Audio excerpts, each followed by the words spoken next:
Pose with the bands. Pose with the pose with the pose with the bands. Pose with the pose with the pose with the bands. Pose with the bands. Pose with the bands.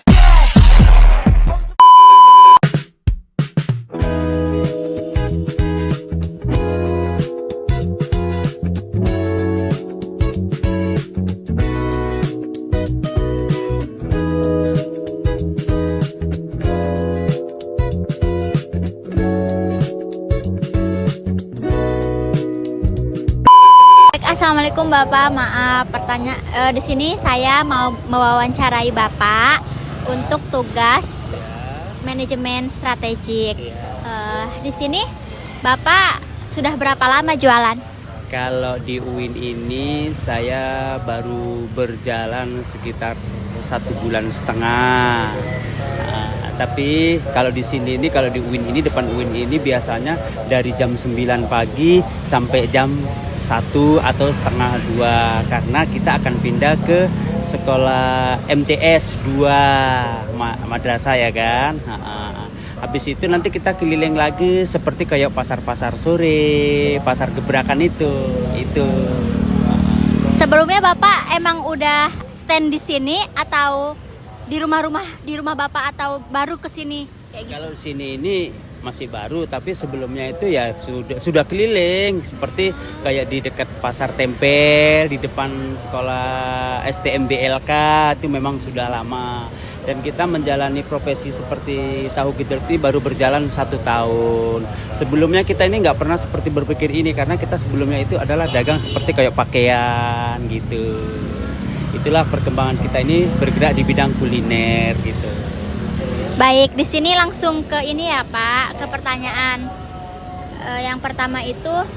Pertanyaan pertama dari saya itu, selama penjualan tahu gejrot, Bapak ini pernah nggak sih ngalamin masa tiba-tiba ramai pembeli terus habis itu sepi? Nah, kalau misalkan pernah itu biasanya karena apa Pak? Biasa, ya pernah sering sih kalau tiba-tiba ramai sampai habis, bahkan orang sampai marah-marah karena kenapa kok dihabisin Pak, seperti macam itu kan. Tapi kalau pas sepi ya sepi, bener gak ada orang. Tapi alhamdulillah berjalannya istilahnya nggak terlalu nggak terlalu ramai bener, nggak terlalu sepi bener, sedang-sedang aja, stabil, insya Allah gitu lah. Nah itu tuh karena apa sih Pak? Apa karena emang mereka lagi nggak mood pengen makan ini atau gimana? Enggak, mereka masalah itu enggak mood, malah mereka senang. Bahkan mereka tuh ada keperluan lain, seperti pengen mencoba makanan yang lain, ya kan, nggak mesti seperti harus tahu gejrot terus, enggak gitu. Itu aja, enggak masalah nggak pingin enggak. Bahkan mereka kalau kita nggak masuk aja nyariin gitu loh. Pak Ade di mana? Pak Ade di mana gitu. Kita nyariin Pak Ade loh. Pak Ade di sana. Pak Ade di sini aja, ya nggak bisa gitu. Lanjut ya Pak ke pertanyaan yang kedua. Nah kan sekarang ini lagi marak sama yang namanya tren ya Pak. Iya. Nah misalnya di kemasan Bapak. Nah buat kemasan Bapak yang unik atau cara jual yang kekinian, itu gimana sih Bapak nangkepnya biar peluang itu usaha Bapak jadi nggak ketinggalan? Ya kita itu ya berjalan mengikuti tren apa adanya lah, nggak mesti harus kita mengikuti tren terus gitu loh. Kan orang-orangnya kan beda-beda. Kadang kan kalau anak-anak zaman kekinian itu memang tren, tapi kalau orang-orang yang kayak ibu-ibu kan nggak biasa aja gitu ya. Kita kemasannya seperti inilah, kalau ini biasa aja pakai cup kan. Ada orang yang kan kadang pakai plastik, kalau kita pakai cup kita tutup rapat, gimana cara buatnya gitu kan. Apalagi kalau tren masyarakat ini kan masalah makanan ini bukan masalah makanan itu apa ini, yang penting kan rasanya bisa dirasa oleh orang-orang itu gitu. Udah, gitu. Terima kasih ya Bapak. Pernah nggak sih Bapak belajar dari usaha orang lain, misalnya lihat cara mereka mengolah pelanggan, promosi atau kemasan? Kalau iya, gimana caranya Bapak ambil pelajarannya? Oh, kita itu bukan belajar dari orang lain karena kata melihat kok bagaimana sih orang lain kok bisa seperti itu, kok bisa maju. Kita itu menciptakan sesuatu yang baru yang belum orang bisanya kelola. Dan kalau misalkan sama, kita itu bedanya di rasa. Nah, itu. Jadi kita itu nggak tergantung dari orang lain. Kita itu menciptakan sesuatu yang baru. Walaupun kecil tapi kita jalani gitu. Itu aja. Itu aja. Ya. Pertanyaan selanjutnya Pak ya. Misalnya Bapak waktu nemu ide baru gitu. Nah, Biasanya apa yang bikin Bapak itu yakin buat nyoba hal baru tersebut?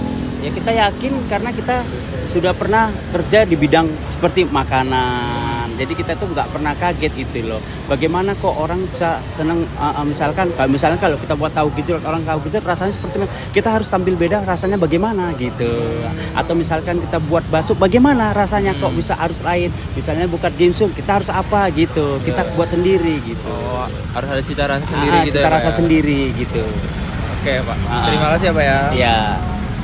Baik Pak, pertanyaan selanjutnya, bagaimana sih kalau stok bahan lagi susah nih, lagi naik? Nah, bagaimana cara Bapak supaya tahu gejrot ini masih berjalan dengan lancar? Oh, kalau masalah kita dagang tahu gejrot, kalau masalah bahan-bahan bisa naik bahan pokok, kita tetap biasa aja. Istilahnya kita paling mengurangi kayak cabai gitu kan, nggak terlalu berlebihan. Tapi kalau misalnya bahan-bahan misalnya bahan pokok atau sembako murah, ya kita tambah gitu aja, nggak ada kata lain ya seperti itu aja. Tapi kualitas tetap kita jalankan seperti yang awal kita buat gitu aja.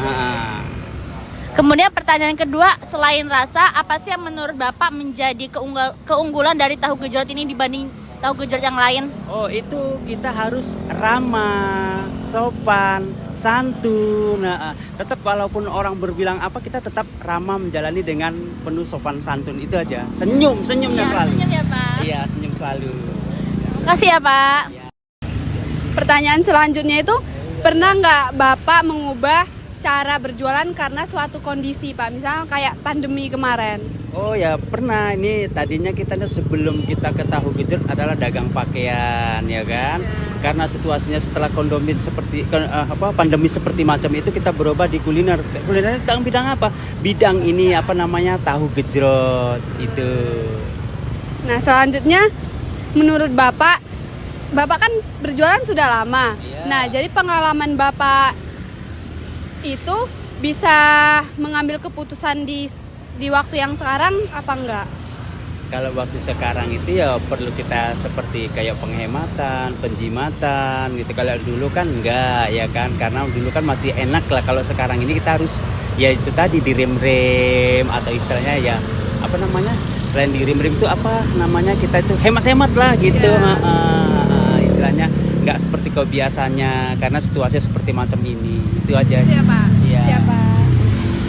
Oke, pertanyaan selanjutnya ya Pak De. Gimana sih caranya Pak De ini bikin rasa atau cara jualan tahu gejrot ini supaya tetap punya ciri khas gitu, supaya nggak gampang ditiru sama orang lain? Kalau kita buat tahu gejrot ini ciri khasnya seperti kayak garam, bawang merah, gula merah, garam. Kita jadi satu-satu kita tumbuk, baru kita tahu gejrotnya itu kita masukkan ke dalam sobek ini, baru kita habis itu masukkan ke dalam cup biar rasanya lebih beda gitu. Oke, selanjutnya kalau misalnya ke depannya nih ada kayak tren baru, misalnya kayak tren mengurangi makanan pedas, kira-kira Pak De ini bakalan ngerubah cara jualan Pak De nggak supaya bisa bersaing sama orang lain?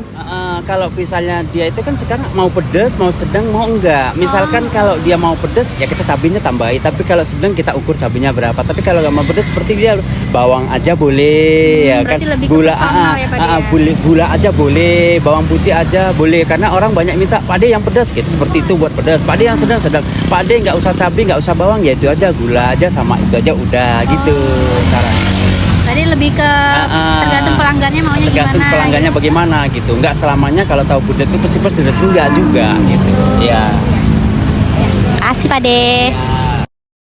Sekian dari kita semua buat wawancara hari ini. Terima kasih buat teman-teman, buat bapaknya udah bersedia diwawancarai. Terima kasih. Nah, buat kalian yang lewat-lewat depan UIN sini, jangan lupa mampir di tahu gejrot Bapak Bambang. Wuhui.